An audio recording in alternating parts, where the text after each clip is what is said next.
तो दोस्तों आज मैं एक्सप्लेन करने वाला हूँ हाल ही में ही रिलीज हुई एक काफी भयानक फिल्म को जिसका नाम है the curse of the necklace. और हाल ही में ही मैंने the girl in the pool film को एक्सप्लेन किया है। उम्मीद करता हूँ कि आपको वो थ्रिलर साइकोलॉजिकल फिल्म पसंद आएगी। उसका लिंक आपको नीचे पिन कमेंट में मिल जाएगा। तो चलिए अब बिना किसी देरी के चलते हैं सीधा वीडियो की तरफ। मूवी की शुरुआत एक प्रेग्नेंट लेडी को दिखाते हुए होती है जिसकी डिलीवरी का समय आ चुका था और वो बिस्तर पर थी। उसे एक आदमी और एक औरत संभाल रहे थे और उस लेडी ने एक नेकलेस भी पहना हुआ था। यहाँ पर वो लेडी एक बच्चे को जन्म देती है जो कि कोई हलचल नहीं करता, लेकिन तभी अचानक से वो रोने लगता है जिससे कि सबको सुकून मिलता है। लेकिन तभी वो लेडी जोर जोर से चिल्लाने लगती है क्योंकि उसके पेट में कुछ और भी था। अब यहाँ से सीन 30 साल आगे शिफ्ट होता है जहाँ पर हम एक परिवार को देखते हैं जिसमें लॉरा और उसकी 2 बेटियां थीं, जिसमें जूडिथ नाम की लड़की 16 साल की है और एली जो कि खाली 11 साल की। दोनों स्कूल के लिए तैयार होते हैं और लॉरा जो होती है वो एक नर्स थी। जूडिथ और एली के पिता भी थे जो कि उनसे अलग रहा करते थे, जिसका रीजन हमें आगे जानने को मिलेगा। खैर एली और जूडिथ स्कूल के लिए जाते हैं जहां पर जूडिथ अपने बॉयफ्रेंड डेविड के साथ राइड पर निकल जाती है और वो एली को कहती है कि वो ये बात किसी को ना बताए। इधर हम फ्रैंक को देख पाते हैं जो कि एक डिटेक्टिव होता है और फ्रैंक ही लॉरा का हस्बैंड भी था। दरअसल इन दिनों वो एक मोटल में रह रहा था और इसका कारण उसकी बीवी थी जिससे कि उसकी अक्सर लड़ाई होती रहती और वो शराब पीकर हल्ला भी किया करता था। इसलिए लॉरा ने उसे घर से बाहर निकाल दिया, लेकिन अब उसे लॉरा को दोबारा मनाना होगा और इसके लिए वो कुछ प्लानिंग करता है। इसी बीच वो कुछ पुरानी फाइल्स को चेक करता है जहां पर उसे एक एविडेंस बॉक्स के अंदर 1938 वाली फाइल मिलती है जिसके अंदर एक नेकलेस था, साथ ही साथ एक चाकू भी, जिसे वो इग्नोर करता है। और यहाँ पर फ्रैंक को वो नेकलेस काफी अच्छा और अनमोल लगता है और गौर से देखने पर हम नोटिस कर पाते हैं कि ये वही नेकलेस है जो कि स्टार्टिंग सीन में उस प्रेग्नेंट लेडी ने पहना हुआ था। और इस नेकलेस को अब वो अपने पास रख लेता है अपनी बीवी को देने के लिए ताकि वो मान जाए। अब रात को वो अपनी बीवी लॉरा के पास जाता है, लेकिन यहाँ पर उसकी बीवी उसे अंदर नहीं आने दे रही थी, लेकिन बच्चियों की वजह से उसे फ्रैंक को अंदर लेना पड़ता है। अब यहाँ पर वो बात करते हैं जिस बीच जूडिथ ये बताती है कि उसके बायोलॉजी प्रोजेक्ट में उसको सी मिला है और ये सुनकर फ्रैंक काफी डिसअपॉइंटेड था। साथ ही साथ एली ये भी कहती है कि आजकल जूडिथ डेविड नाम के एक लड़के के साथ घूम रही है, लेकिन जूडिथ कहती है कि वो बस उसका क्लासमेट है। जूडिथ उनकी बातें सुनकर अंदर चली जाती है क्योंकि उसको पता था कि ये सब एक नाटक है खुश रहने का। खैर यहाँ पर फ्रैंक लॉरा को वो नेकलेस गिफ्ट में देता है और वो उसे देखकर खुश नहीं थी। वो उसे यहाँ से जाने के लिए कहती है और बाहर आकर वो दोनों जूडिथ की बात को लेकर लड़ने लगते हैं। फ्रैंक लॉरा से कहता है कि वो बच्चियों को अकेले हैंडल नहीं कर सकती, लेकिन लॉरा का ये कहना था कि वो सब कुछ कर सकती है। अब सीन चेंज होता है और हम देखते हैं कि लॉरा वो नेकलेस नहीं पहनती। तब एली उस नेकलेस को पहन लेती है और अब रात में जूडिथ को एली की आवाज आती है तो वो उसके रूम में जाती है जहाँ पर वो नोटिस करती है कि वो एक किताब पढ़ रही है, लेकिन वो किताब छोटे बच्चों के लिए थी। जूडिथ के पूछने पर वो ये किताब क्यों पढ़ रही है, जिस पर एली ये कहती है कि ये किताब एक छोटे लड़के के लिए वो पढ़ रही है जो कि वहीं पर था, लेकिन वो जूडिथ के आने पर चला गया। लेकिन हम नोटिस करते हैं कि वहां पर कोई भी नहीं होता। तब जूडिथ को ये लगता है कि वो शायद उसका इमेजिनरी फ्रेंड है। अब इसी बीच वो एली के पास वो नेकलेस देखती है और उससे वो नेकलेस ले लेती है, जिसके बाद हम लॉरा को देखते हैं जो कि किचन में आती है। किचन के अंदर उसके पीछे किसी की परछाई को भी दिखाया जाता है जिसको वो नहीं देख पाती। इधर जूडिथ उस नेकलेस को घूरी रही होती है कि तभी कोई छोटा बच्चा उसके रूम में झांकने लगता है, लेकिन जैसे ही वो पीछे मुड़ती है तो वो वहां से चला जाता है।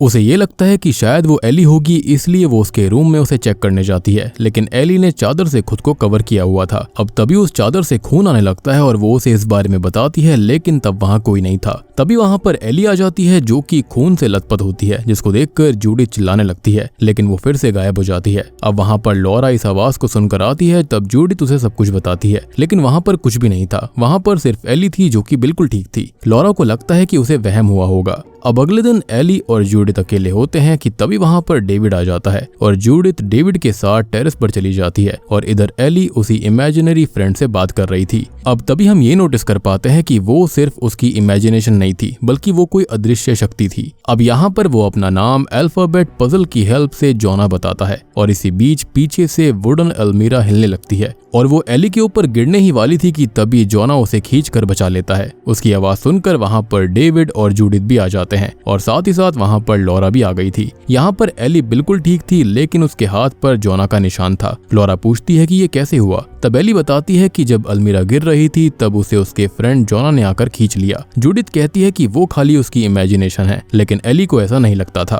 खैर अब एली गुस्से में आकर वहां से चली जाती है, जिसके बाद जूडिथ की माँ उसे ये कहती है कि उसे अपनी बहन का ख्याल रखना चाहिए। लेकिन वो ये कहती है कि ये उसकी रिस्पॉन्सिबिलिटी नहीं है, वो उसकी माँ नहीं है, और इतना कहकर वो भी वहाँ से चली जाती है। अब रात में लॉरा एली का ध्यान रख रही थी, लेकिन एली को उसके पिता चाहिए थे। वो उससे ये पूछती है कि उनके पिता उनके साथ क्यों नहीं रह सकते। लॉरा कहती है कि अभी उनके बीच सब कुछ ठीक नहीं है। तभी लॉरा ये कहती है कि अभी उन्हें उनके बीच कुछ चीजें ठीक करनी है, उसके बाद ही वो उनके साथ रह सकते हैं। जिसके बाद में यहाँ पर एली को लॉरा एक कहानी सुनाने लगती है। तभी हम जूडिथ को देख पाते हैं जो कि अकेली बैठी हुई थी और वो उस नेकलेस को निकालती है कि तभी उसके पीछे उसकी पेट बर्ड्स अजीब सा बर्ताव करने लगती हैं। तब वो उस पिंजरे को एक कपड़े से कवर कर देती है और तभी उसे टेबल पर वही जोना नाम का बच्चा बैठा हुआ मिलता है, जो कि उसे देखकर वहां से भाग जाता है। जूडिथ उसका पीछा करती है और उसे वो मिल जाता है और वो उससे ये पूछती है कि क्या वो जोना है, जिस पर वो कोई जवाब नहीं देता। लेकिन तभी वहां पर एक लेडी आती है जिसका गला चिरा हुआ था, यानी कि कटा हुआ था। वो जूडिथ पर हमला कर देती है और वो उस पर ढेर सारा खून उगलने लगती है, जिससे डरकर वो अपनी माँ के पास भागती है। अब जब लॉरा वहां पर चेक करती है तो वहां कोई नहीं था। खैर इसी बीच जूडिथ को वो नेकलेस अपनी मॉम से छुपाने के लिए उसे लात मारकर सोफे के नीचे फेंक देती है और जूडिथ उस बच्चे का भी जिक्र करती है, लेकिन एली ये कहती है कि जोना तो बिल्कुल हार्मलेस है, उसने उसे अभी तक कोई नुकसान नहीं पहुंचाया है। ये सुनकर लॉरा कहती है कि यहाँ कोई नहीं है और यहाँ पर किसी भी इमेजिनरी फ्रेंड की कोई बात नहीं होगी। खैर अब रात में तीनों ही माँ बेटी साथ में सो रहे थे और रात में लॉरा एक सपना देखती है जो कि किसी लाल कलर की जगह पर थी और उसे देखकर लग रहा था कि वो नेकलेस के अंदर है। यहाँ पर उसे एक लेडी मिलती है जो कि वही लेडी थी। वो ये कहती है कि वो सिर्फ उसे मारना चाहता है। तभी वो उसके सामने आ जाती है और लॉरा के गले में वही नेकलेस था और नेकलेस के बाल पर वो लटक जाती है।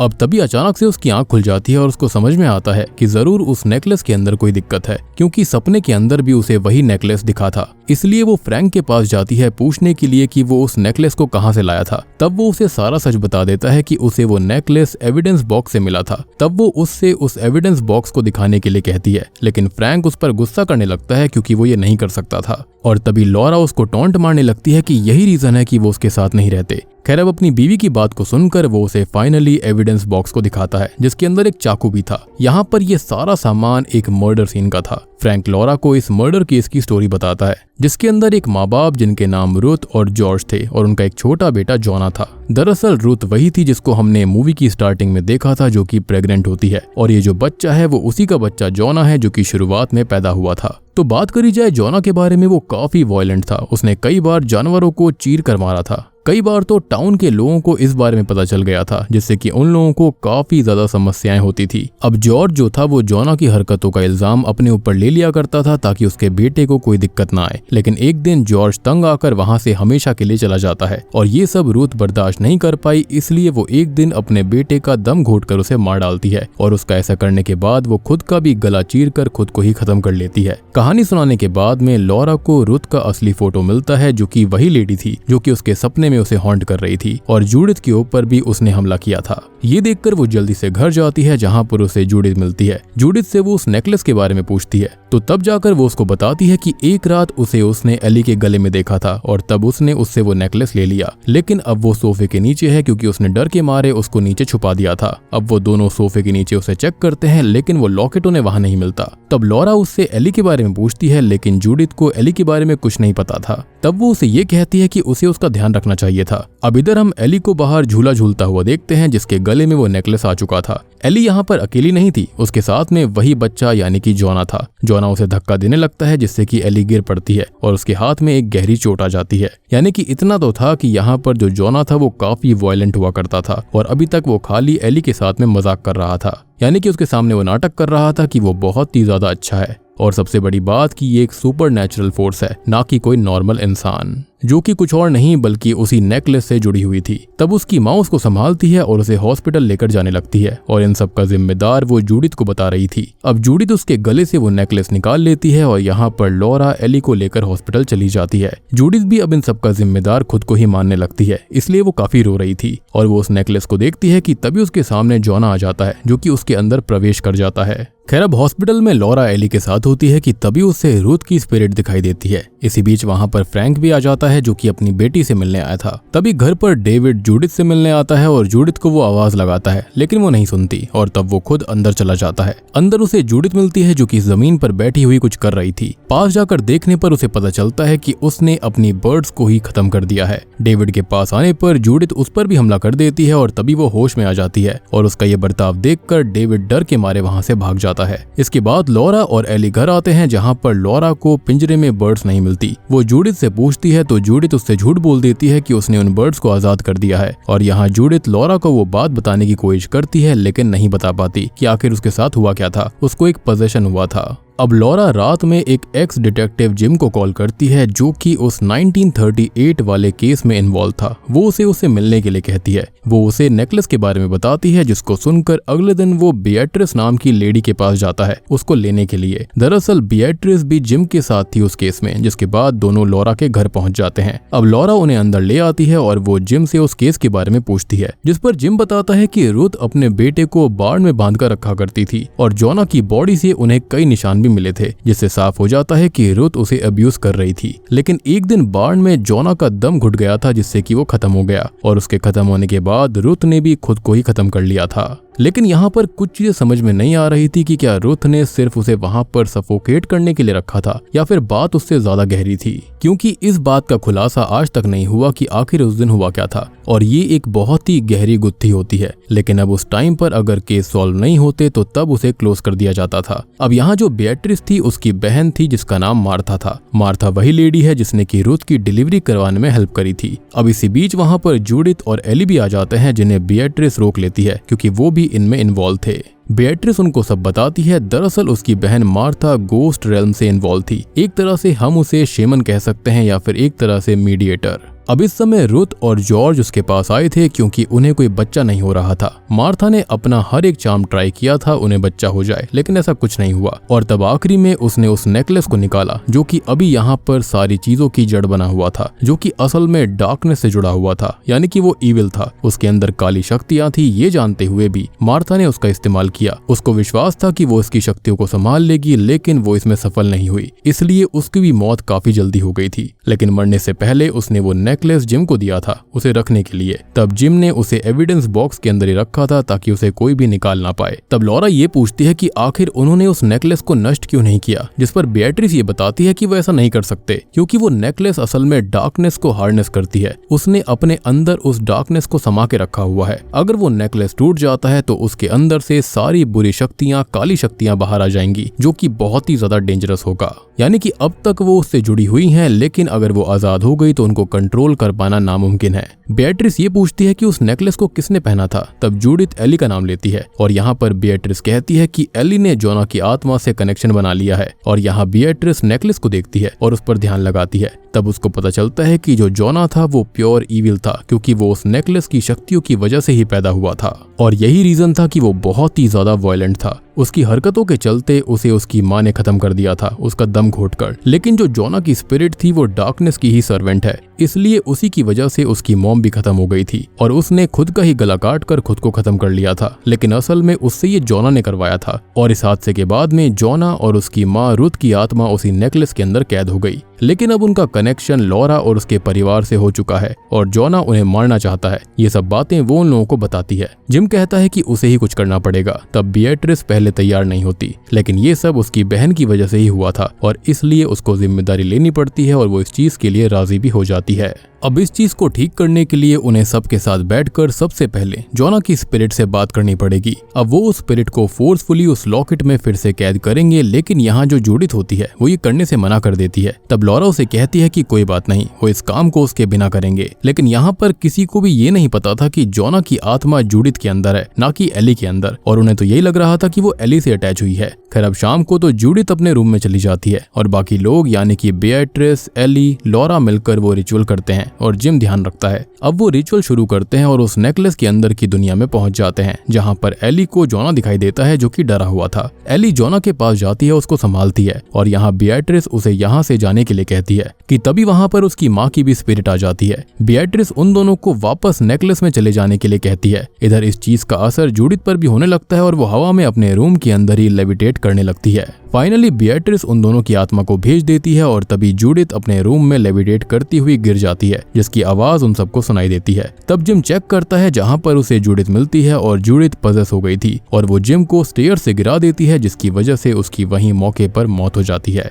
ये देखकर वो घबरा जाते हैं और तब जूडिथ जोर जोर से चिल्लाने लगती है। अब अगले सीन में बिएट्रिस को एहसास होता है कि उसने बहुत बड़ी गलती की है, यहाँ पर उन्होंने पक्का कुछ मिस कर दिया। तब लॉरा बताती है कि एविडेंस बॉक्स के अंदर एक चाकू भी था। बिएट्रिस कहती है कि पूरी बात जानने के लिए उन्हें वो चाकू लेकर आना पड़ेगा। अब यहाँ क्राइम सीन पर फ्रैंक भी था। तब फ्रैंक से लॉरा वो नाइफ मांगती है, लेकिन वो किसी भी हाल में ऐसा नहीं करेगा क्योंकि उसकी नौकरी का सवाल था। लेकिन एली के कहने पर वो मान जाता है, वो अपनी बेटी से बहुत प्यार करता था। खैर अगले सीन में वो उस चाकू को बिएट्रिस को दे देता है और बिएट्रिस ध्यान लगाती है और तब उसे जोना के ट्विन ब्रदर विलियम के बारे में पता चलता है। तो अब जाकर हमको पता चलता है कि जो विलियम था असल में वो इविल था, लेकिन जोना जो था वो एक अच्छा लड़का था। दरअसल उस रात रुथ ने 2 जुड़वा बच्चों को जन्म दिया था। जैसा कि मैंने बताया, एक तो बिल्कुल नॉर्मल था जो कि रो रहा था, लेकिन दूसरा कुछ बहुत ही खतरनाक था जो कि कोई और नहीं बल्कि विलियम था। खैर यहाँ पर विलियम को रुथ हमेशा बार्न के अंदर बांध कर रखती थी, ना कि जोना को। और रुथ जो थी वो जोना को अपने साथ रखा करती थी ताकि विलियम उसे नुकसान ना पहुंचाए, और इसी रीजन की वजह से विलियम को वहां पर बांध कर रखा जाता था। और टाउन के अंदर भी जो गलत काम किया करता था वो विलियम ही किया करता था। और जॉर्ज इन सब का इल्जाम खुद पर ले रहा था ताकि किसी को पता ना चले कि उनके 2 बच्चे हुए थे, वो भी एक काली शक्ति के चलते। अब एक दिन विलियम वहां से छूटकर भाग जाता है और उसने रुथ के किचन नाइफ से जोना को स्टैब कर दिया था, जिसको देखकर रुथ पूरी तरह से टूट गई। लेकिन जब विलियम ने रुथ को भी खत्म करने की कोशिश करी, तब रुथ ने उसे रोकने के लिए उसका दम घोटकर उसे खत्म कर दिया। लेकिन उस नेकलेस की वजह से उनकी आत्मा उसके अंदर कैद हो गई थी। लेकिन इससे पहले उस नेकलेस की शक्तियों से विलियम ने अपनी माँ को भी खत्म कर उसका गला काट कर उसे खत्म कर दिया। यानी कि विलियम पहले से ही इविल था, लेकिन अब उसकी स्पिरिट जो थी वो और भी ज्यादा खतरनाक थी, जिसके चलते उसने अपनी माँ को ही खत्म करवा दिया। ये सब जानकर बिएट्रिस उनको बताती है कि उन्होंने गलत स्पिरिट को कैद कर लिया है। दरअसल वो विलियम था जोना का जुड़वा भाई, यानी कि जूडिथ के अंदर जोना नहीं बल्कि विलियम की स्पिरिट थी। खैर इसके बाद वहां पर जूडिथ आती है और बेहोश होकर वहीं गिर पड़ती है। तब वो लोग उसको संभालते हैं, लेकिन वो अजीब तरह से बिहेव करने लगती है और वो उठकर भागने लगती है, लेकिन वो लोग उसे रोकते हैं। लेकिन उसके अंदर विलियम की स्पिरिट थी।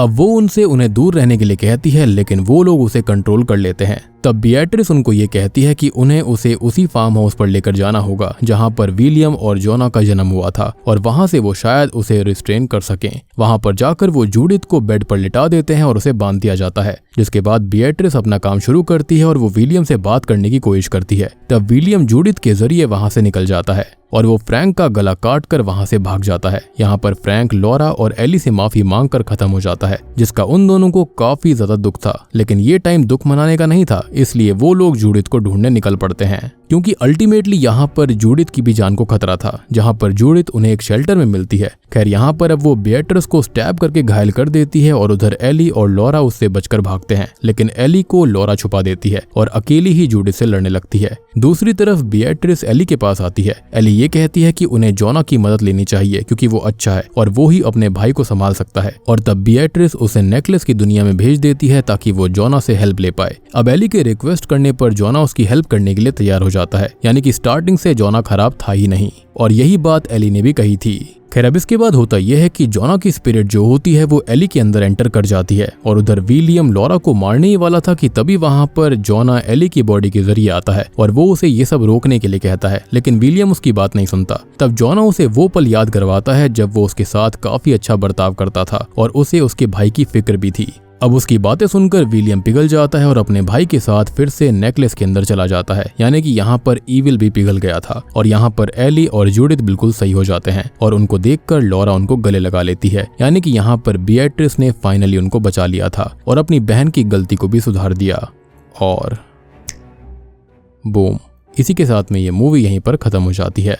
अब यहाँ पर काफी सारे लोगों को लग रहा होगा कि एंडिंग काफी इजी थी, लेकिन मैं आपको बताना चाहूंगा कि अगर आप उसे बच्चों के नजरिए से देखेंगे तो ये मूवी की एंडिंग परफेक्ट है, क्योंकि जिस तरह से बच्चे लड़कर आपस में दोस्ती कर लेते हैं, सब कुछ भुला देते हैं, यहाँ पर वही हुआ था। भले ही विलियम कितना भी ईविल था, लेकिन वो अपने भाई से काफी प्यार करता था, जिसके चलते उसने उसकी बात मान ली थी।